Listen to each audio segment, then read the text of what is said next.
Hi, good evening. That was a dash. I was playing board game Smackdown this evening and finished that at 8:30 and was thinking, cool, I've got an hour and a half until the chapter. And then I realised I hadn't written the chapter, so that was fun. So I was trying to get it written in time, which I have done, but then I realised I should probably have dinner. So I have thrown some corn nuggets in my face and watched the last episode of The Duchess. Oh, I'm going to miss that show. It's really good. Heartbreaking. And heartbreaking, probably not for most people. I don't know. Hello, everyone. Hi. Hi, John. I saw you in the comments on Board Game Smackdown. Yeah, I didn't last very long. Wasn't first dead, though, so that's good. Oh, thanks, dudes. I was a dragon on Board Game Smackdown, so I thought I'd do some sort of dragony eyeshadow. So I had to go at sort of a glitter flame situation. Quite enjoyed it. Ben says corn nuggets are quite nice. Corn nuggets are better than chicken nuggets. I'm not vegetarian, but corn nuggets are just better than chicken nuggets. Delicious. Thanks, Ben. Yeah, the news came out today. I'm booked for Mock the Week in December, which is very exciting. My Twitter thread being angry about not having been booked worked. And yeah, doing a Mock the Week in December, so I'm gonna have to start listening to the news again, which is very sad. Any Tingian makeup? Ooh, I could try some Tingian music makeup, because we'll have our first Saturday read of an audience adventure this week. So some stuff happening. Firstly, I'm gigging in Aldershot tomorrow. I don't know if there's anyone local to that who wants to go. On Saturday, we will be doing a book read at midnight for the Antipodeans. But in the early evening, I'm doing a libraries event, an event for library things, and reading a bit of stuff from Klopp and a Q&A. So I think you can apply for tickets. I've tweeted the link a couple of times. So if you fancy that, I think it's free. I assume it's free. It's libraries, isn't it? They're charities. You can watch that. Then Monday, I'm having my car MOT'd. So do come to that. Yeah, that's everything, I think. If you live in London, I'll be at the Banana Cabaret next Friday and Saturday. That says I've got a Leeds tour date in, but that is being rescheduled. It's not happening. Oh, do you know what? I've also run so quickly from watching the end of The Duchess that I now quite need a wee. Chris says he loves MOTs. Yeah, live MOTs. That's what he said. I love MOTs. Do you know, it's weird, though, because it expires tomorrow, which I think means I'm okay to drive it tomorrow, doesn't it? It has to be now, so I've got to get to Aldershot. And then I was like ringing my local garages, like get it in for Friday or Saturday, so that I could go to this thing I was supposed to be going to on Sunday, and none of them had space for like 2 weeks. Ridiculous. Ooh, Balham. Yes, Balham, the Banana Cabaret at the Bedford. You are allowed to drive to a booked appointment. But on the day it expires, I assume it expires at midnight tomorrow. Thank you. It does. Okay. Yes, Catherine, the Bedford. So let's get rid of that invoice. Look at that. She sent an invoice. Whoa, money coming to me. So, I really need a wee. Chapter 26 as quickly as we can, because Laura needs a wee. MOTs in Northern Ireland were all postponed because the MOTs centres got converted to people testing centres. Yeah, well, apparently there was a holiday over the summer, a 6-month holiday or something, where if your car's MOT expired, you could push it back, but mine expires tomorrow. It's well out of the COVID thing. Laura, go for a fucking wee. Yeah, but I can't just leave the stream. Oh, leave the stream to go and make a stream. No, that's weird. I can hold it. I've got good pelvic floor muscles. Look, they bounce. That's my neck. Right. Thank God we're not doing the river chapter, eh? Chapter 26. Let's do it. Right. Where's my Swedish accent? There it is. Oop-de-doo. How great. Okay. Chapter 26. Well, where is it then? Asmar almost screamed at Marine. Marine flinched, rapidly trying to remember when she'd last been certain the stone was in her pocket. Had she lost it in the river? No, it had definitely been in her pocket when she'd woken up. She had felt it there against her thigh. I told you, she said, gratefully finding words where she thought there had only been confusion. It's back at the hedge with Ezria. She looked Aesma square in the eye as she said it. Aesma looked wild and desperate. She scrabbled at the, "Stop it, John, I'd see this, stop it." She scrabbled at the rest of Marine's pockets and clothes, pulling and tugging, there you go, there's another one, and searching through the fabric for the stone.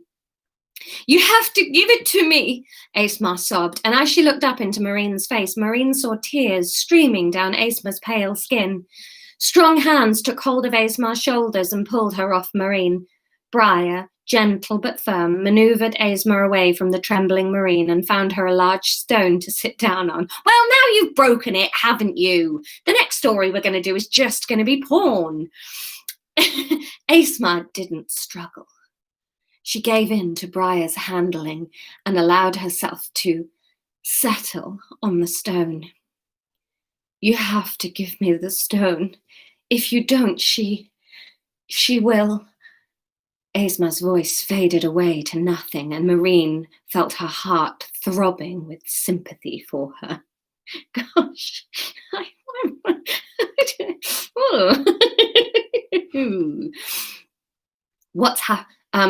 he's landing it. They're landing. "What's happened?" Briar asked. What's happened? Briar asked. Their voice low, soothing and calming. Aesma couldn't answer. The tears were coming fast and constant now as she hiccuped and shook on the pebble. "Vanweer has my family." No, that's not her speaking. "Vanweer has my family," Marine heard herself saying. "She arrested them after I escaped." "I know how you feel." Aesma's wide eyes turned up to beg at Marine. "She does? So you were taking the stone to her? Vanweer has my wife. Since she took her, it's all I can think about. To get her back. I haven't slept or eaten. I can't." Marine hesitated. It hadn't occurred to her to take the stone to Vanweer, even with her family being in captivity. Did that make her a bad daughter? The thought simply hadn't crossed her mind for it even to be considered and dismissed. She just knew in her bones that the stone didn't want to be with Vanweer. "No," Marine answered finally. "No, I don't think Vanweer should have the stone. I feel like if she has the stone, then somehow my family might be in even more danger. Eventually." Briar nodded silently by Marine's side. "Oh, I agree there," said Aesma, wiping her streaming nose on the back of her sleeve. "Vanweer she's capable of so much you have no idea about. She's my mother." This threw Marine.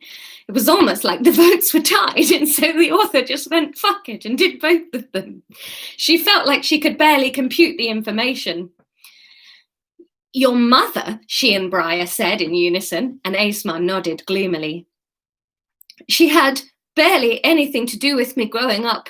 We were always with one nanny or another, but as soon as we got useful for her career, she took an interest. I'm the soldier, my brother is the next politician in waiting, and my sister is the wholesome family thingy. We're going very Russian, eh? From Transylvania. We're everything she needs. She has me reporting on Ezria since the search for the lost stones hotted up.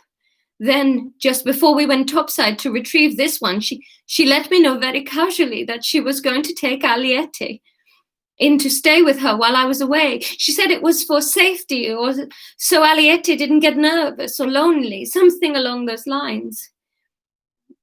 I forget the word she used exactly, but I haven't seen Aliette since. No one has. Vanweer says we will see each other again when she has the stone. Please, Marine, you have to help me get Aliette back. She's not a happy woman, and she won't survive long with my mother in charge." Marine sat beside Aesma on the stone. "I honestly don't have the stone," she said, wondering if that were true. "Come with us to Ezria, and let's talk." Aesma sat very still for a moment, and then nodded, looking at the ground. She really didn't have many other options. They trudged back along the river, keeping tight into the hedge and walking mostly in silence. What a mess, Marine said to Briar eventually as she slipped on yet another bit of uneven ground. Finally, she had something she preferred about the underground. The floor was all smooth and where you expected it to be. The floor was better underground, and there were no rivers. She eyed the river suspiciously where it lay concealed in the long grass. At least you have us on your side now, said Briar, focusing on the path in front of them. Marine chewed on that sentence for a moment. Why do we have you? She asked, stopping walking. What? Briar stopped in their tracks too and turned to look at Marine. What do you mean? Asmar looked impatiently at both of them. Why have you stopped? We need to get to the hedge, to the stone. Marine ignored her. Why did you bring us up here? What were you doing in the cavern? The cavern? Briar asked. Marine waved the question away crossly. The animal hole or whatever it was. Whatever you call it. What were you doing down there and why did you bring us up here? We were on manoeuvres, practicing exercises below ground. Why? Same reason you did up here.